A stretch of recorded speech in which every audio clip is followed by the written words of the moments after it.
And a warm welcome from Brno to this, the GT3 European Championship, the round of the Czech Republic, and on this Sunday afternoon here in this wonderful part of the world, the sunshine is out and the smiles accompany it. It's a fantastic day, still a little bit breezy, but no rain and a warmth that we didn't have for the GT3 racing yesterday. I'm David Croft, and alongside me here in the commentary box, Alex Young. No rain as yet, and for these boys, they'll be mightily pleased. Yeah, it's such a nice contrast compared to yesterday. Rain made some very difficult conditions for the drivers out there, but they all did a good job, and we saw some excellent racing yesterday, and hopefully we'll see more of it today. The Porsche's coming out onto the track. Yesterday we started behind the safety car, but it was the reigning French GT3 champion, Mike Parisi, who shook the checkered flag first. A very wet race, but he and Corvette absolutely dominated in the damp conditions. But it's all changed today. Let's hear from Xavier Masson down on the grid at the moment. Xavier, I hear you're involved in a new project called Adrenaline Control.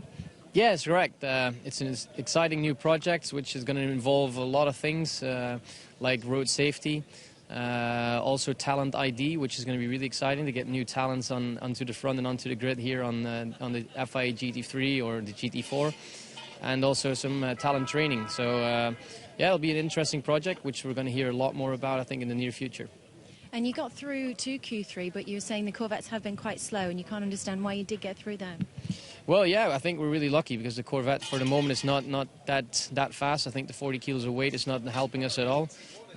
We were helped that the rain was in before and nobody really did a lot of dry running. And in the race, I mean, the lap times weren't that quick, but at least we managed to keep all those guys behind me. I had the Grosjean and Bernoldi behind me, which was a hell of a job to keep them behind me. So we'll see what happens in the championship race. Thank you. Yeah, that's to come a little later on, the GT1 Championship race. We focus on GT3 here in Brno for the next hour and 15 minutes. Around this 5.4 kilometers, we're overtaking very, very tricky. Yeah, this is a map of the Brno circuit. It's a circuit with a lot of medium speed corners and a couple slow corners. Turn 1 is pretty much the only quick corner you have on the track, and it's actually got quite a lot of gradient, and from turn 1 you eventually keep going downhill through turn 3 and 4, and then you come to tight stadium sections through 5, 6, 7, 8 and 9, where the spectators can see this whole sequence of corners, and there's quite a lot of action there yesterday with cars spinning off. Then you continue down the hill down to turn 10, and turn 10's at the bottom of the circuit. 180-degree corner, but there's a lot of times we had going into that corner because it's quite a long corner, and it's so very wide. So you see cars trail braking in that corner quite a bit.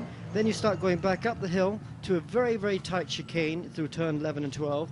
Then back further up the hill, turn 13 and 14. Turn 13 is very tight, and that's because it opens up to turn 14, which is relatively quick, which is just a lift before you come back onto the start-finish straight. Yeah, and yesterday evening, Alex Young took me around in a Nissan GTR on this track. You seem very calm out on that circuit. I can't claim that for myself. Yeah, that was just an act. You know, I was trying to, try and scare you, but actually it worked. The car scared me quite a bit. It was pretty much a bit of a beast, that Nissan GTR. Loved it. The fans here with their picnics and taking advantage down at the stadium complex there of some great spectator views. You can see several turns from down at that part of the track as we have the view from inside the number 2 Hexus Aston Martin, already parked on the grid. Yeah, the number 2 Hexus Martin finished 6th yesterday, had a good ding-dong battle with his teammate and other cars, and was never out of the action yesterday. Luc Palliard and Thomas Ackerley in that Hexus. It was Corvette's day in the rain yesterday. Thing is, can they repeat that in the dry today? I'm just looking down to the grid as car number 101, the Dalmatian-esque almost Corvette Z063 of Christian Hohendel, the championship leader, and Daniel Kylevitz. And there, our man on pole, Diego Alesi, in that Chad Ferrari. But can it be Corvette's day once again? Yeah, the car that finished second, the 101 Corvette, finished second as well yesterday, but it was a complete whitewash for them, wasn't it, Crofty? I mean, they finished first, second, third, and fifth. the wet conditions definitely suiting the car very well. A lot of very good under brakes, very good traction, and obviously very easy to drive with that V8 producing a lot of torque. Allowed a lot of traction out those slow corners. Daniel Carlvetz and Christian Horndell then lead the championship on 43 points from Jose Luis Cunil and Tim Bergmaster on 40 points, Philip Geipel, Tony Sella 39 and 33, but the man on pole is Diego Alesi in that Chad Ferrari. He's down with Haley now. Diego, pole is where you need to be after your bad luck you had yesterday. Yes, definitely we hope we do better than yesterday.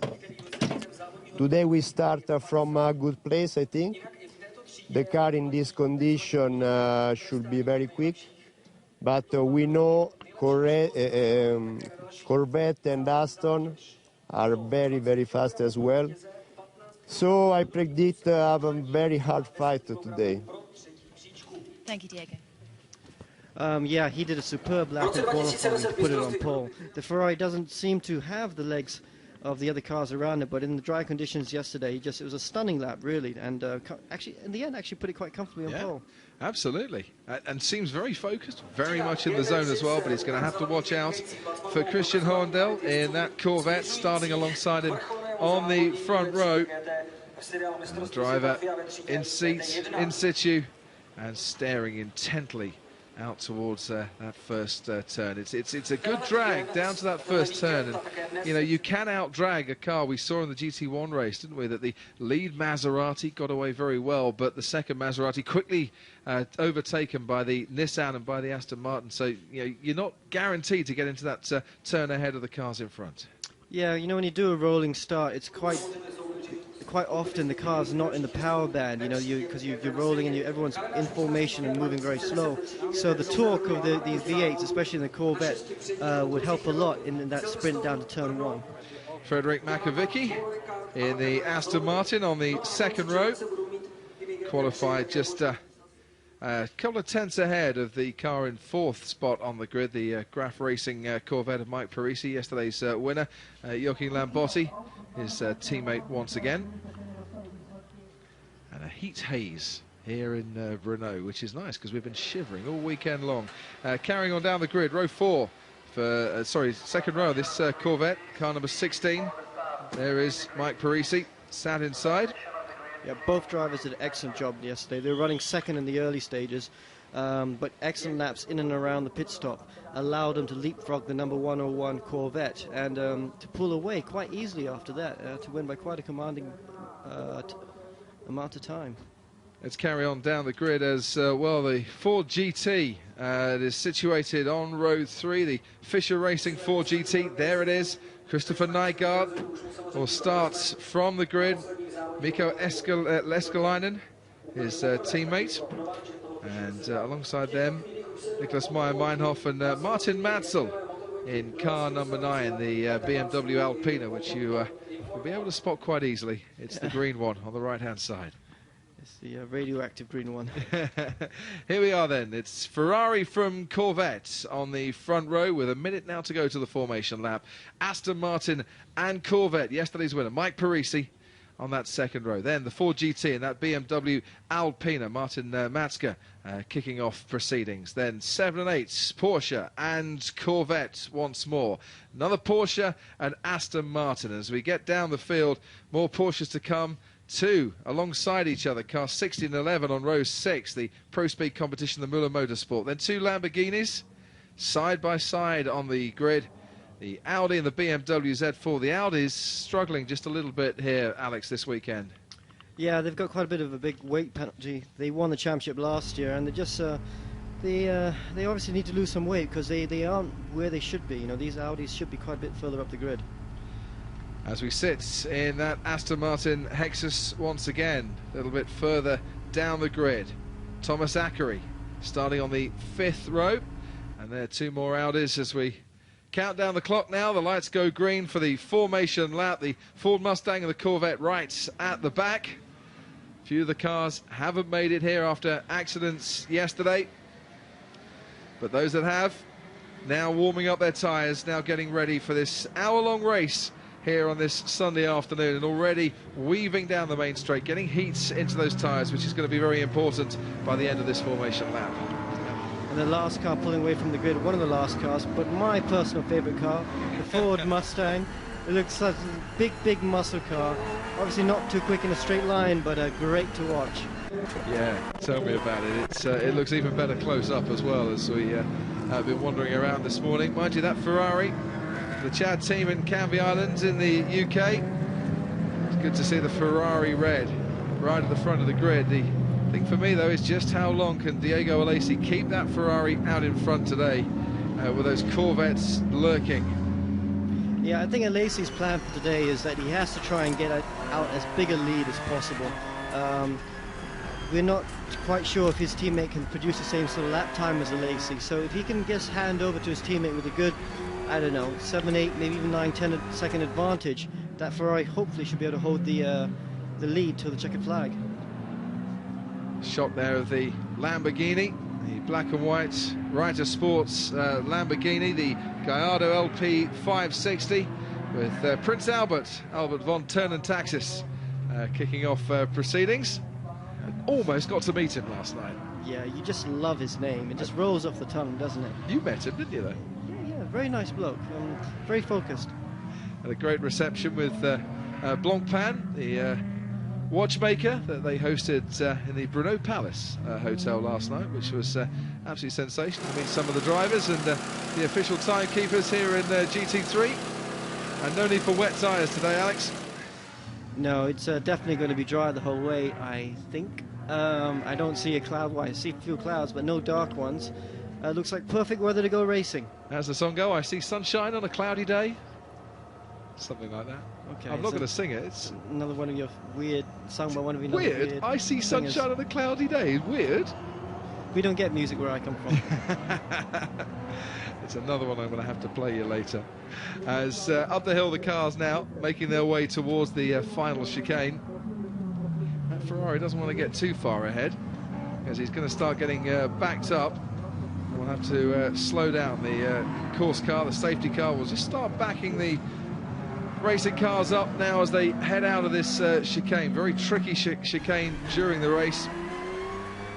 Got to get your exit absolutely spot on, otherwise you're pretty much a sitting duck going up this straight here. Yeah. So trying to warm up the brakes as well, so he's on the throttle, then hard on the brakes, on the throttle, hard on the brakes. Just trying to get a bit of temperature into those brakes, not only because you need the brakes at the correct operating temperature, but because it also then transfers the heat into the rim, which then also heats up the tyre, so it keeps the tyres nice and warm. As they're just about to start this race. Yep, the Ferrari in red and white, and alongside it the Corvette, Diego Alesi and Christian Hohendahl. Behind them on the second row, Frederick Makabiki in the Aston Martin and Mike Parisi in the other Corvette. The way we go now, the lights go green, and look, riding on board already, making its way through the field, that Aston Martin, and is made up. Luke Packery just a couple of places as we head down into turn one. The Ferrari has got the jump on the rest and leads by about a car length, but the Corvette already coming around the outside, and there's an off. A Porsche down there going off into the gravel, and I think that's one of the Corvettes that might have just got tangled up with that as well through a cloud of dust. I think he hit the Porsche and then knocked him off. Now, as we race down towards turn three, that Ferrari out of the lead from the Corvette, from the Aston Martin that's made up places. Yeah, good start by the Ferrari. Just got it just right on the lights. His cold front row starter in the Corvette had a terrible start, and he's now back in 5th position.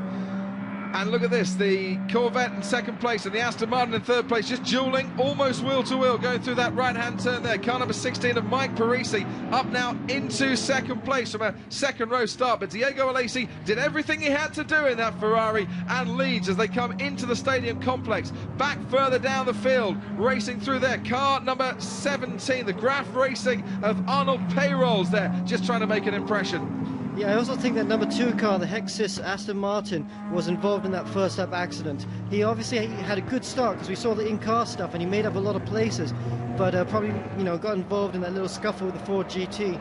and 3 cars went off. But I think he's still going, and he'll be trying to get back into the fight at the front.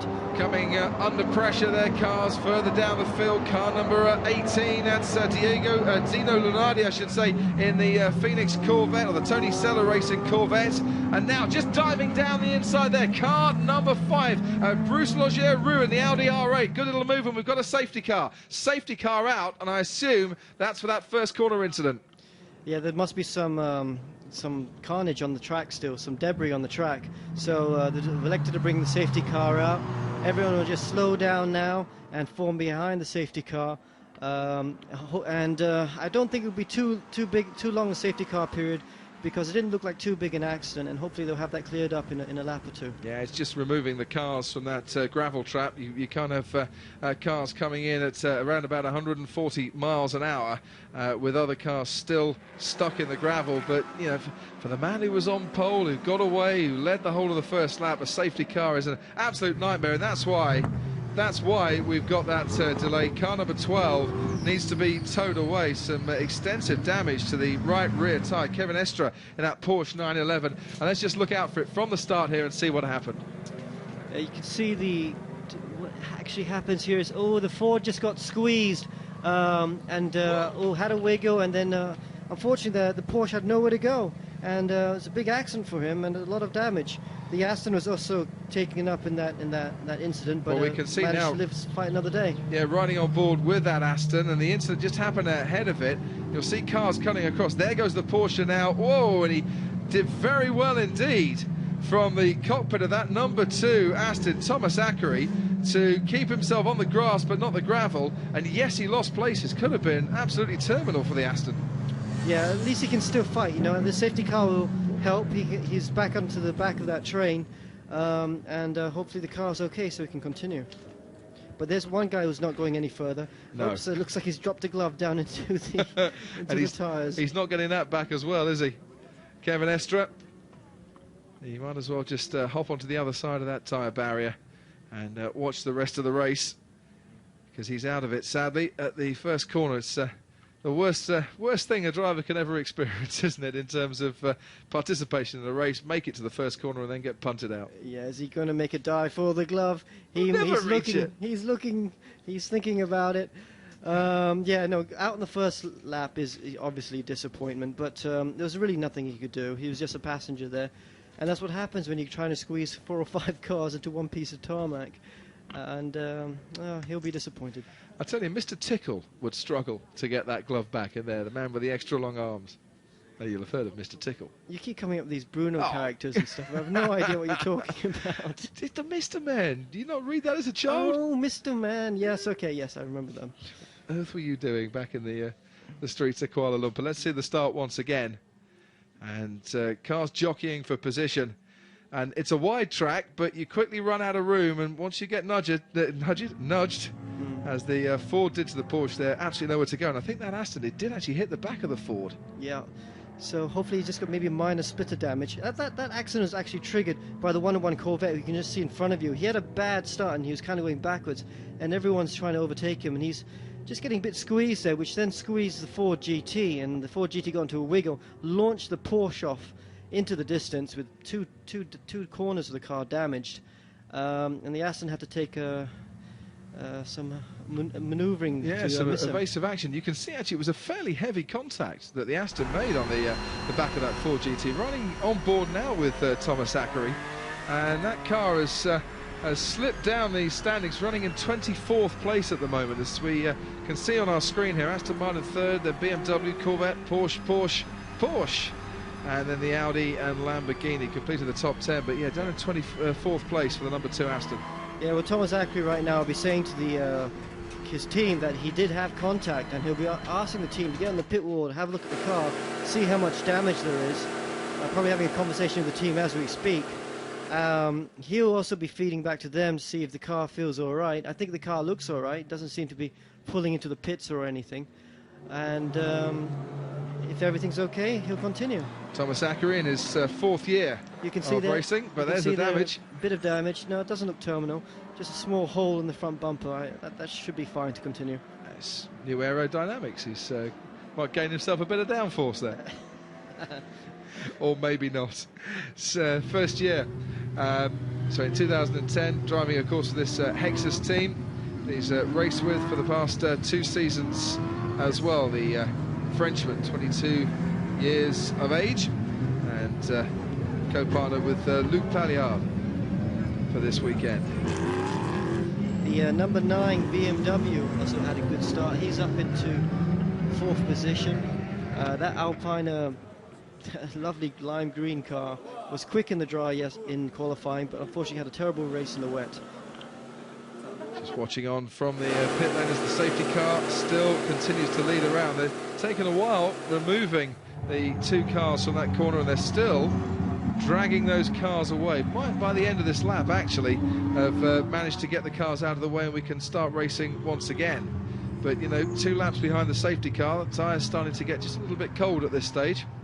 Yeah, they'll be trying to, you know, weave left and right to try and get some temperature in the tyres. Again, they'll be hitting the brakes on the straight, you know, not just holding the foot on the brake, but just nice little taps to try and get some heat into those brakes. There is that BMW Alpina car in its lime green colour. Martin Matzke on board, down in 4th place at the moment. So we saw Thomas Zachary with his shunt and still out on track. His teammate Luc Palliard is down in the pit lane with Haley at the moment. Luke Thomas was involved in a little bit of touching there. Is the car okay? Yeah, the car is fine. He just avoided the Porsche, I think, just behind in front of him. Bit of a difficult time on the outside of the curb, but managed to go back on the track. No problem. So confident he'll make it to the end of the race? Yes, well, I mean, the car is fine. Now we have a big job in front of us. To climb back Thank you, Luke. Thanks. Yeah, to climb back up from 24th place. Not going to score points from there. They're not going to score points at all. That's going to be a bit expensive, I reckon. Yeah. A bit of bodywork needs some gaffer tape sticking on it. Or maybe just a complete new shell. Well, safety car lights are still on the safety car, and we're coming towards the end of this lap, so that means he will probably stay out for at least 1 more lap before they decide to come in, perhaps even more. So Diego Alesi, 38 years of age, the Italian driver, out in front at the moment behind the safety car, vastly experienced in GT3 racing, and this is his 4th season in this particular category, and his first season with his Chad Racing 430 Scuderia. Only 2 Ferraris, of course, in this GT3 series. Yeah, it's a shame. I would have thought there'd been more, because it's obviously a very quick car. I would like to see the Audis up a bit further, though, and they do seem to be struggling a bit at this track. And another look at the replay. You can see the Corvette, the 101 Corvette's just getting squeezed. They're just going behind the Aston, and he's just trying to, you know, he's got squeezed in between the BMW and the Ford GT, and the Ford GT just got it sideways and launched the Porsche off into the distance. Really nothing they could do about it, and both cars out on the spot. That Ford GT that had the wiggle, and then tried to move over to the left-hand side and found Corvette blocking his way, then dropped back just a little bit, and that's the moment that happened as the Porsche then gets squeezed and launched off into the gravel. Well, this man will be very happy to be continuing. You know, it's when that happens in front of you, you always fear the worst, and sometimes you're just a passenger, and you just have to be a bit lucky. And in that case, Thomas Zachary was very lucky to get away with it. So the order then, the spectators watching on from the bank, sees Ferrari with Diego Alesi out in front, from Christian Horndell in that Corvette, then the number 1 Hexus, Freddie Makovici, then the number 9 BMW, Martin Matzel in that, then the Corvette, and the line of Porsches, that Audi in 9th place at the moment, car number 5, Bruce Logeru on board. Lamborghini sandwiched by the 2 Audis.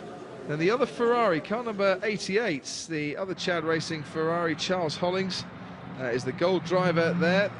The drivers divided into different categories here, gold, silver and bronze. A gold driver can never partner a silver driver, and will always have a bronze teammate. That's Damien Chavrier for this particular race. As look at that, the tractors have done their job, the cars are away, and we can actually have a safety car in at the end of this lap, which is good because we've had 12 minutes of racing, and of that, probably only about a minute and a half of actual action. So the safety car is going to be coming in, and now this is where you want to get heat into the tyres, where you want to set yourself up in a good position so that when the safety car peels off, you can maybe get the jump on someone, catch people napping. And look, the Ferrari already quite a way ahead behind that safety car, which is going a nice pace for these GT3 cars. Yeah, I mean, the safety car is probably going out as quick as he can, just so that the other cars behind him can get some heat into their tyres.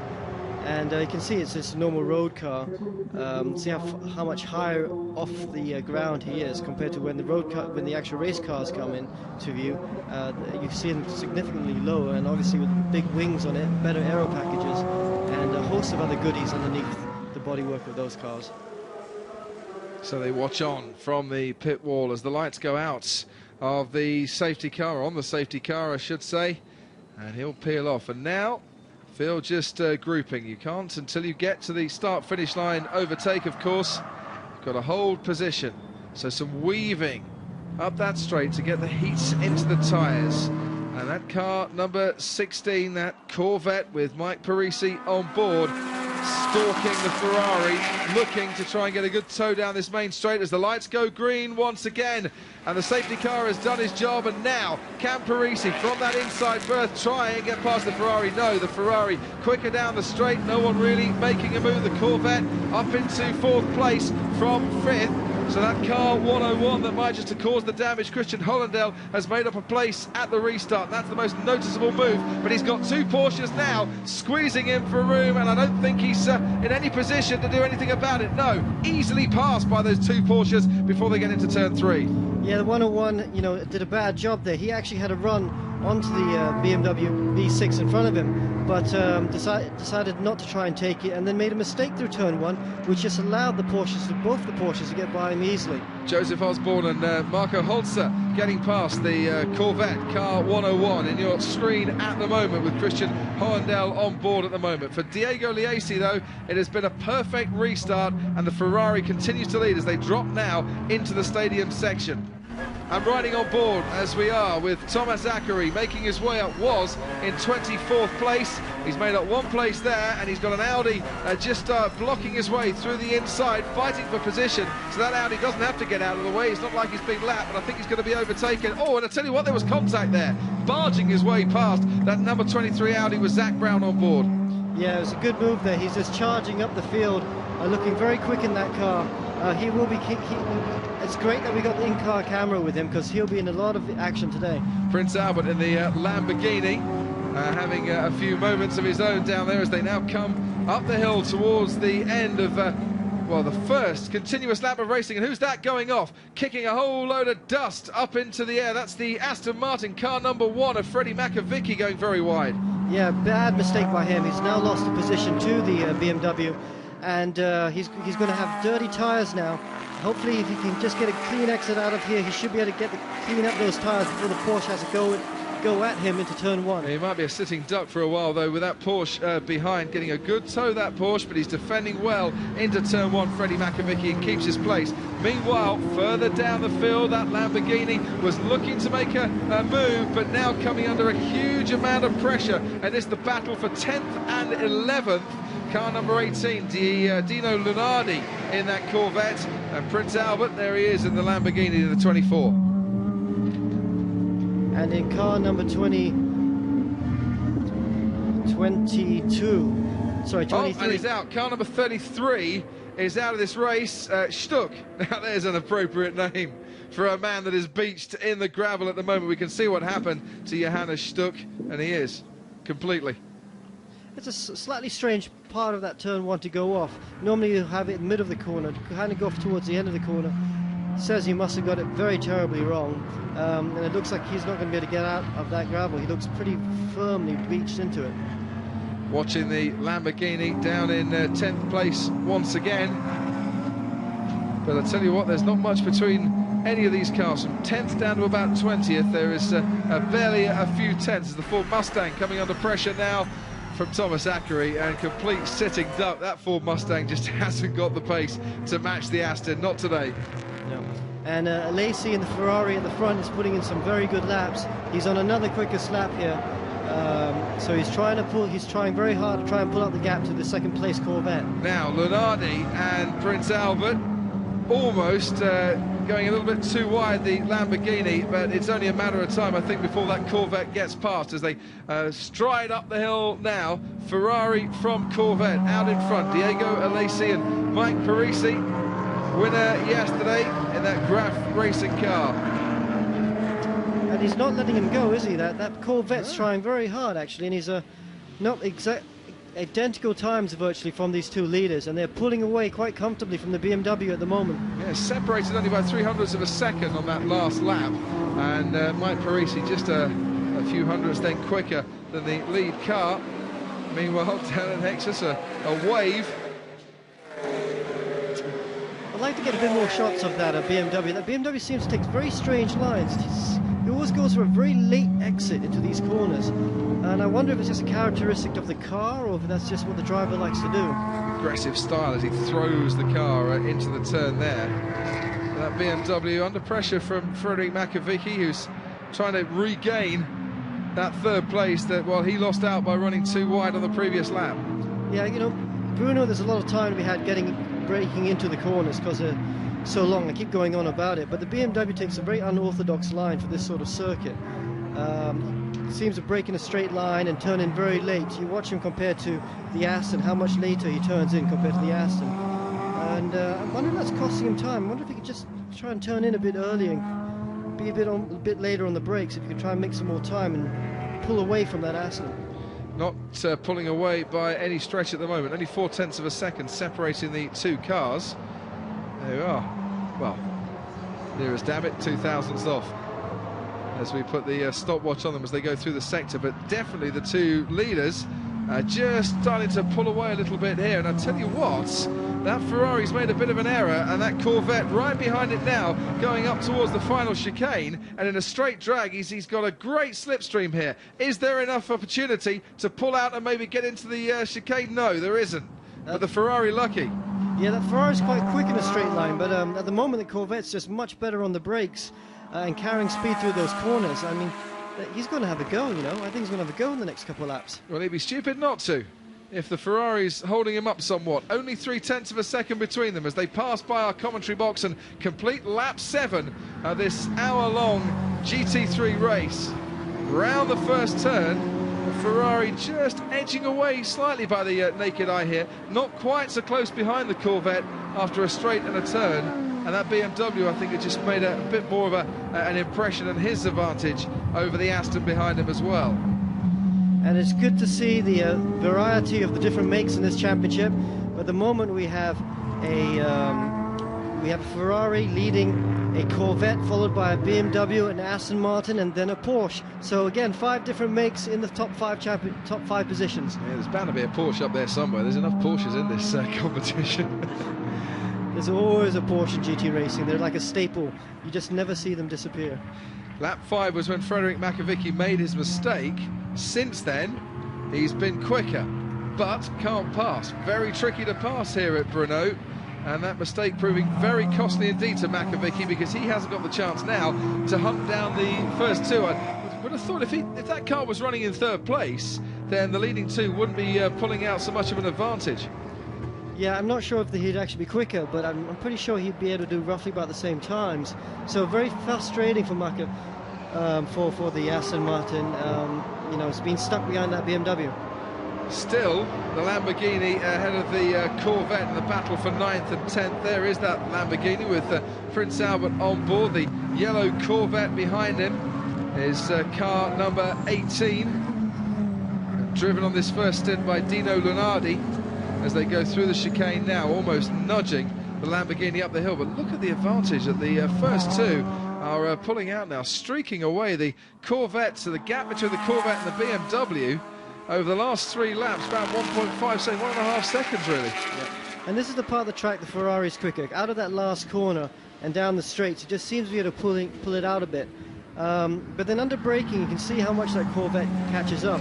And especially at the back end of the circuit, all those slow corners, he closes right up onto that Ferrari. A very slow-moving car being lapsed there, or been overtaken. That's the 101 Corvette that has just slipped down from 8th place down to 10th on that main straight. And I wonder if he's got a bit of a problem, because that's not the speed we've been seeing from the Corvette this weekend. No, that 101 Corvette should be able to match the 16 Corvette, who's in 2nd place. So he must have a problem of some sort. As we see the Lamborghini making a move down one of the Corvettes again. Will he go wide? Nope, holds the position, and I think that place is his. It is at the moment, this 10th and 11th, but I think they've actually moved up a spot by getting past the 101 Corvette. So it's a battle for 9th and 10th, really. And you can see the Corvette all over the back of the Lamborghini, and that 101 Corvette driven in this first stint by Christian Horndell, the championship leader. Well, he's just starting to struggle a bit in this race.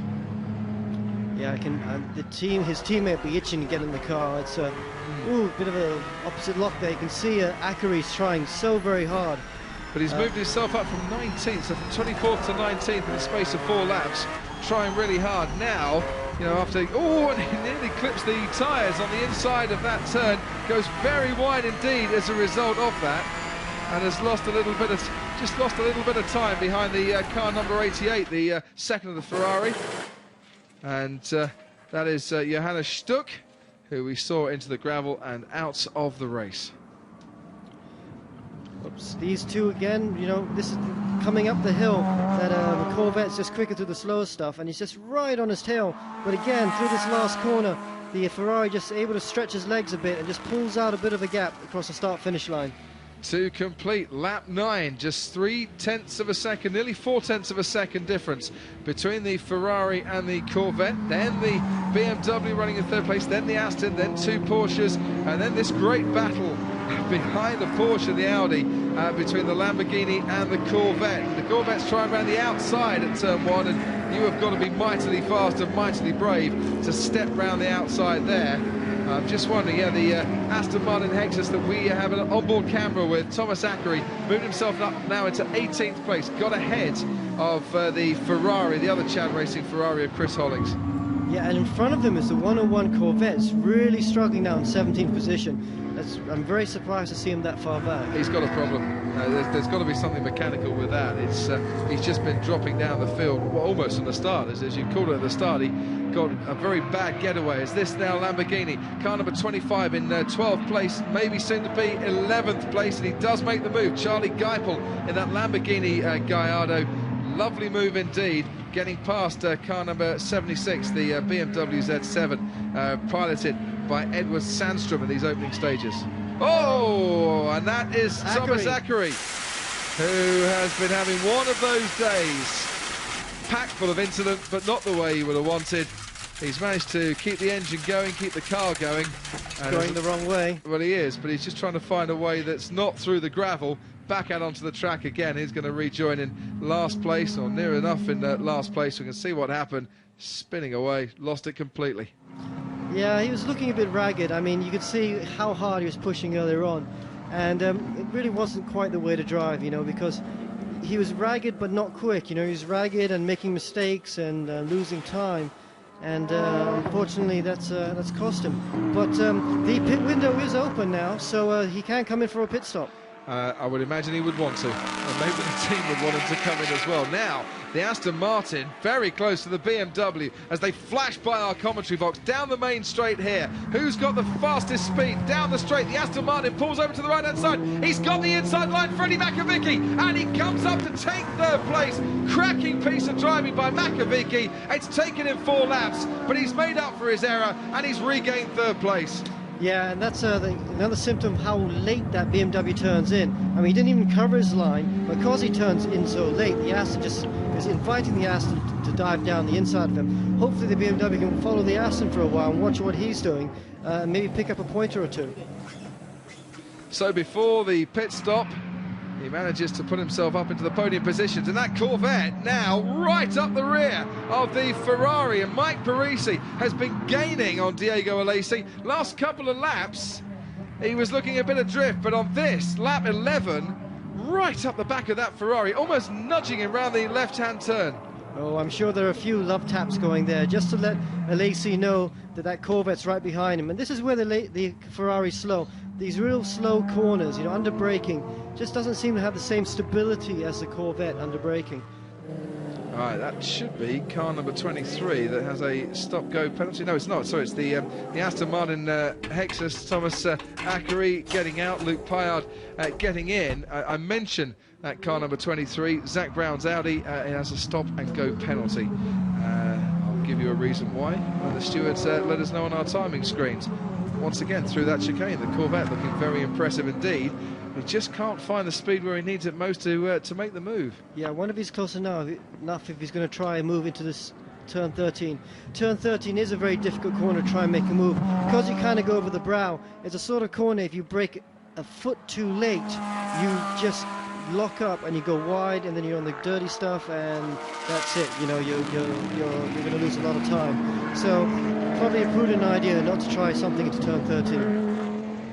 Just watching a little further down the field, car number 18, the Corvette, with Dino Lunardi on board. He's trying to make a move on the Audi in front of him. He's dropped the battle with the Lamborghini for a while here. I think the Lamborghini might have come in for its pit stop. It has. The Corvette not finding a way past that number 5 Audi, with Bruce Logère-Roux on board at the moment.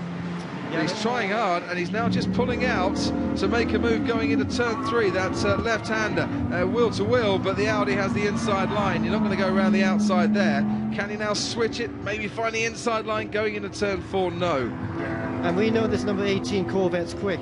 He was very quick yesterday and finished 3rd. Didn't have a great qualifying yesterday either, but had the pace in the race in the wet, and he seems to have some pretty good pace in the dry at the moment now as well. That stop-and-go penalty, by the way, for the Audi was for switching off and restarting the engine on the grid. So he's got to come in to the box, stop, and restart his engine. You know, it's a tit-for-tat penalty. I like that one. That's an interesting penalty. Yeah, you do something wrong, then you do it again. 2 wrongs make a right. Yeah. I'm surprised we haven't seen many pit stops at the moment. I would have thought a few more of these drivers would be coming for pit stops. And as I say that, as I look out the commentary window, here comes a Porsche into the pit lane, number 21. Absolutely, but you know, if you're the leader or you're the man in second, would you want a pit, or would you want, you know, the other to give way first? It depends how strong the second driver is. Yeah. And I got a feeling in these two guys' cases, the driver in the car right now is the strongest of the pairing, so they're probably trying to stay in as long as possible.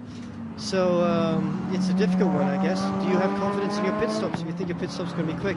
But of course it doesn't matter how quick your pit stop is here, because they all are not allowed to have a pit stop that's quicker than 65 seconds from start to finish. Yeah, and by which time the drivers are normally seated and ready to go and nicely comfortable. But yeah, it's staying out for another lap. The leaders anyway, 12 laps completed, and of course 3 of those were behind the safety car. Ferrari from Corvette, and we go back to another Corvette now, once again battling with the Audi, and that was as easy as shelling peas on a Sunday. Thank you very much indeed. And that car number 18 pops itself up into 8th place and making up more ground and winning itself more points. And at the front, this battle continues between the Ferrari and the Corvette. Jean Alesi in the Ferrari. Jean Alesi? Sorry, not Jean Alesi. You wish. I meant Diego Alesi. I hadn't seen him here. And Mike Paisley in the 16 Corvette. I love that, Jean Alesi. As we see a replay now of the Corvette and the Audi going into turn 1. Far too much pace for that Corvette down the main straight, Jean. All right, stop it now. Okay. You get confused by the Ferrari, aren't you? You see Alesi in a Ferrari and it's got to be Jean. I'm with you on that one. I'm not going to hear the end of this for the whole day, am I? No. Oh, but the Aston Martin running wide through turn 9 there. I don't think it's cost him much time. That's what his teammate was doing earlier, a lot, running wide there. So suffering from understeer as one of these Z4s has spun. That's the number 77 car of Edward Sandstrom.